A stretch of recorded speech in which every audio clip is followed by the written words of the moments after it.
국회 상황은 어떠한지 저희 국회 나가 있는 취재기자 연결해서 바로 들어보겠습니다. 정다혜 기자 나와주시죠. 네, 한덕수 대통령 권한대행 탄핵안은 표결은 오늘 오후 3시 본회의에서 진행됩니다. 어제 한대행이 헌법재판관 임명을 사실상 거부하자 민주당이 곧장 탄핵안을 발의하고 하루 만에 표결에 나선 건데요.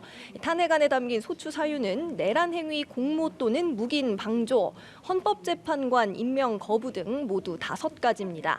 총리로서 또 대통령 대행으로서의 행위가 모두 포함됐습니다.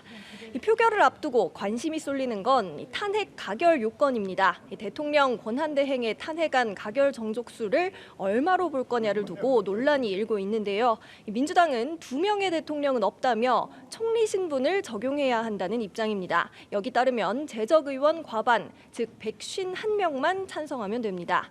반면 국민의힘은 대통령에 준하는 직무라는 이유를 들어 대통령 탄핵 요건을 적용해야 한다고 주장합니다. 재적의원 3분의 2, 즉 200명 이상 찬성해야 한다는 입장입니다.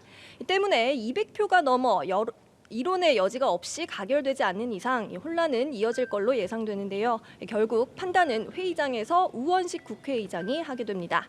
탄핵안이 가결되면 한대행은 즉시 직무 정지되고 차순위인 최상목 경제부총리가 권한대행직을 이어받습니다. 네, 지금 민주당은 계엄 사태 책임 규명을 위해서 탄핵이 불가피하다고 주장을 하고 있죠. 네, 민주당은 계엄 사태 책임을 물으며 탄핵 필요성을 강조하고 있습니다. 이재명 대표는 오늘 아침 회의에서 내란 사태 때문에 소비 심리가 최악이라며 국민의힘을 비롯한 내란 비호 세력의 탄핵 방해로 민생 경제가 바닥으로 추락했다고 비판했습니다. 한대행의 헌법재판관 임명 보류 담화를 언급하며 쓸데없는 입장 표명을 하는 순간부터 환율이 치솟기 시작했다고 지적했습니다. 이 대표는 또 챗 GPT에게 물어봐도 권한대행이 대통령의 탄핵 요건을 갖춰야 하는 건 아니라고 답한다며 국민의힘을 향해 상식을 갖추기 바란다고 촉구했습니다. 잠시 후 이 대표는 전국 상황에 대한 성명을 통해 보다 명확한 입장을 내놓을 예정입니다. 탄핵 소추 표결을 앞두고 계엄 사태 진상규명 촉구 등 메시지를 내놓을 걸로 보입니다. 네, 그렇다면 지금 국민의힘에서는 어떻게 대응을 하고 있습니까?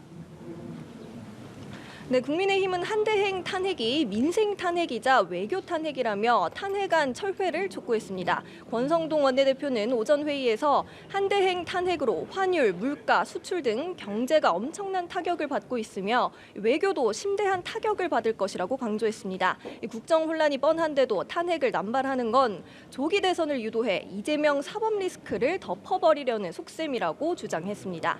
또 국회의장에게는 헌법을 해석할 권리가 없다며 권한대행 탄핵 의결 정족수는 대통령 기준이라고도 거듭 주장했습니다. 국민의힘은 탄핵안이 가결되면 권한쟁의 심판 청구 등 법적 조치도 검토하고 있습니다. 탄핵안 표결에 대해선 당론으로 부결 방침을 세울 걸로 보이는데요.